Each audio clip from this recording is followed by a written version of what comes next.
জন্য সেই মেয়ে ইফতারি সাজাতে লেগেছে বাপের জন্য জোহরের পর থেকে। খুব সুন্দর করে ইফতারি রেডি করছে, আব্বাকে খাওয়াবে।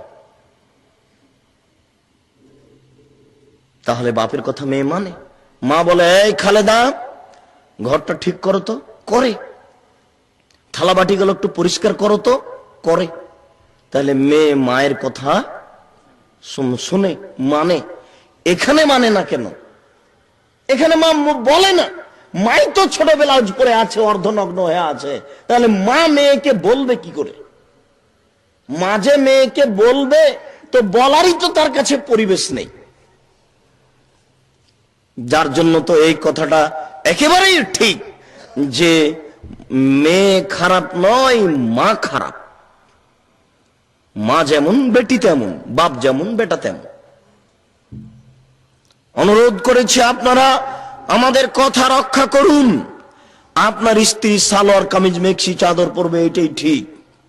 আপনার স্ত্রী সালোয়ার কামিজ মেক্সি চাদর পরবে, এটাই ঠিক।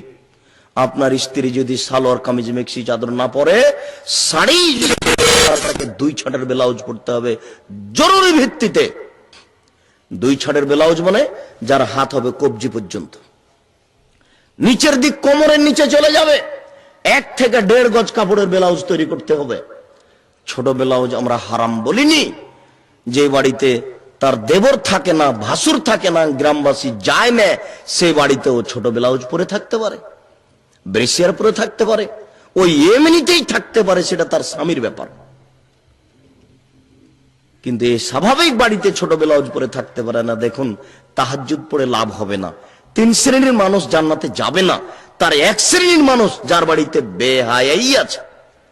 সাবধান থাকুন, আমাদের কথা রক্ষা করুন, আমাদের অনুরোধ রক্ষা করার চেষ্টা করুন। আপনারা আমাদের দ্বীনি ভাই। আমরা যেমন নিজের জন্য জাহান্নাম থেকে বাঁচা চাই, আপনাদের জন্য তেমন জাহান্নাম থেকে বাঁচা চাই।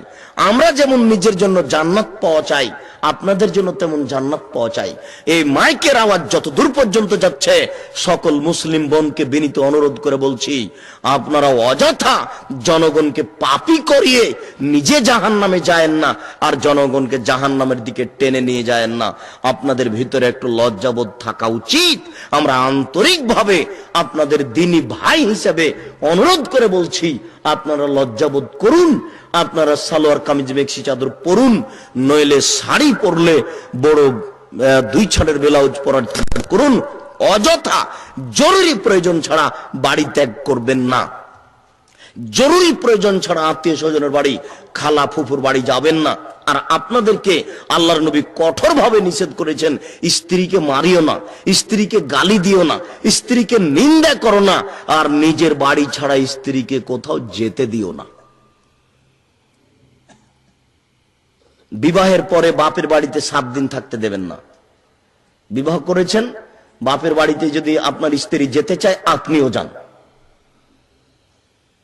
সকালে গিয়ে বিকালে নিয়ে ঘুরে আসেন। বউকে স্ত্রীকে বাপের বাড়িতে রাখেন না, ভুল হবে। বিবাহের বাড়িতে নিয়ে যায় না। বিবাহের বাড়িতে নিয়ে গেলে তার স্বামীর সংখ্যা বেশি হয়ে যাবে। বিবাহের বাড়িতে স্ত্রীকে পাঠায়েন না, আপনি যান। ভুল করিয়েন না নিজে থেকে। বিবাহ উপলক্ষে যত অনুষ্ঠান করা হচ্ছে সব হারাম। বিবাহ উপলক্ষে যত অনুষ্ঠান করা হচ্ছে সব হারাম। আর এখন কমিউনিকেশন সেন্টারে যেসব বিবাহ, এটা তো আপনারা চোখে দেখছেন। এগুলো কি মুসলমানের বাচ্চা না এগুলো পশু প্রাণীর বাচ্চা?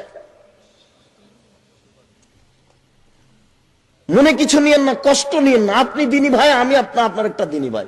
আমার বোন যদি যাই তো ওটা আপনার বোন, তো ওটা আমারও বোন। আশ্চর্য। ওটা আপনার ভাবি, তো ওটা আমারও ভাবি। ওটা একজন মুসলমানের মেয়ে। আমার আপনার একটা ইতস্তবোধ থাকা দরকার ছিল, ওই মহিলাটা তো মুসলমানের মেয়ে, ওর পিতা মুসলমান, ওর দাদা মুসলমান, ওর মা মুসলমান। এরপরে সে এত নিচে নেমে গেছে, এর জন্য আমার কি দুঃখ হয় না? আপনার কি দুঃখ হয় না? সে কত নিচে চলে গেছে। সে নগ্নতাকে একটা ভালো কাজ মনে করছে, সে জেনাকে একটা ভালো কাজ মনে করছে, দুলা ভাইয়ের কোলে বসে থেকে হাসি তামাশাকে একটা ভালো কাজ মনে করছে।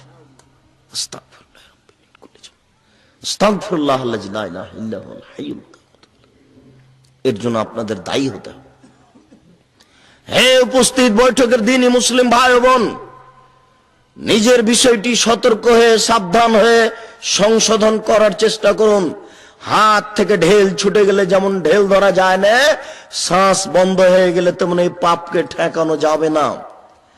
আমাদের অনুরোধ রক্ষা করুন। মহান আল্লাহ বলেন, ফাসাল্লি লিরাব্বিক, আপনি আপনার প্রতিপালকের নামে সালাত আদায় করুন। মহান আল্লাহ বলেন, ওয়াকিমুস সালাত লিযিকরি, তোমরা আমাকে ডাকার জন্য সালাত আদায় করো। মহান আল্লাহ বলেন, ইন্নাস সালাতা তানহা আনিল ফাহশাই ওয়াল মুনকার ওয়া লাযিকরুল্লাহি আকবার, নিশ্চয় সালাত নামাজ মানুষকে পাপ থেকে অশ্লীল কাজ থেকে দূরে রাখে।